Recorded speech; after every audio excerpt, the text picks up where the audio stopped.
बच्चों, तो आज हम लोग जो है क्लास 10th फिजिक्स का जो है जो मोस्ट इंपॉर्टेंट टॉपिक्स है जो वो हम लोग देखेंगे, जो हमारे बोर्ड एग्जाम के लिए बहुत ज्यादा जो है इंपॉर्टेंट है। इन सभी टॉपिक्स को अगर आप कवर करते हैं तो बोर्ड एग्जाम में आपको जो है अच्छे मार्क्स मिलेंगे। सबसे पहले आप लोग का जो है इसमें वो टॉपिक है स्नेल का नियम। इसको अपवर्तन का नियम भी कहा जाता है। तो क्वेश्चन में जब पूछा जाए कि स्नेल के नियम को लिखिए या अपवर्तन के नियम को लिखिए, तो आप लोगों को दोनों सिचुएशन में दोनों आप लोग के क्वेश्चन में सेम आंसर देना होता है। जो स्नेल का नियम होता है वही अपवर्तन का नियम भी होता है।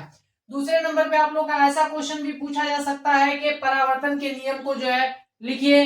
फ्लेमिंग के नियम को भी पूछा जा सकता है। पेज का नियम जो है वो पूछा जा सकता है। फ्लेमिंग के नियम में दो तरह के नियम होते हैं, दाएं हाथ का नियम और बाएं हाथ का नियम। इसके साथ जो आप लोग का एक फिगर भी होता है उसको आप लोग जो है बनाकर प्रैक्टिस कर लेंगे। फिर उसके बाद जो है ओम का नियम जो है, ओम के नियम को भी पूछा जा सकता है कि ओम का नियम लिखिए।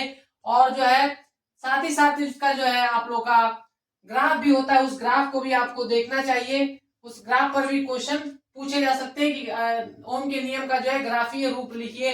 तो वहां पे आप लोगों को जो है इसका ग्राफ भी याद होना चाहिए। उसके बाद समंजन क्षमता आपसे पूछा जाएगा और इसका भी जो आप लोग का किरण आरेख होता है, इसका किरण आरेख आप लोग जो है याद रखेंगे। उसके बाद जो है प्रिज्म द्वारा वर्ण विक्षेपण की क्रिया को जो है समझाने के लिए बोला जाता है कि प्रिज्म में वर्ण विक्षेपण की, श्वेत प्रकाश के वर्ण विक्षेपण की क्रिया को समझाइए। और ऐसा भी पूछा जा सकता है कि प्रिज्म क्या होता है।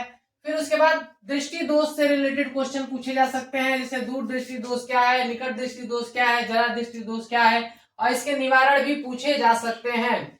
तो निवारण में जो है आप लोग का जो है किरण आरेख होता है, इसको भी आप जो है उसके साथ जो है निवारण के साथ साथ जो आप किरण आरेख भी बनाना सीख लेंगे। फिर उसके बाद जो है विद्युत चुंबकीय प्रेरण क्या होता है, ऐसा प्रश्न पूछा जा सकता है। परिनालिका में प्रवाहित विद्युत धारा के कारण चुंबकीय क्षेत्र पूछा जा सकता है। उसके बाद जो है इन जो फॉर्मूलाज हैं, इन फॉर्मूलाज पर आपको क्वेश्चन देखने को मिल सकता है।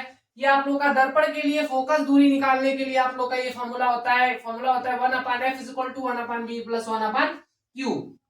फिर आप लोग का जो है आवर्धन निकालने के लिए ये फॉर्मूला यूज होगा दर्पण के अंदर -v/u = h'/h।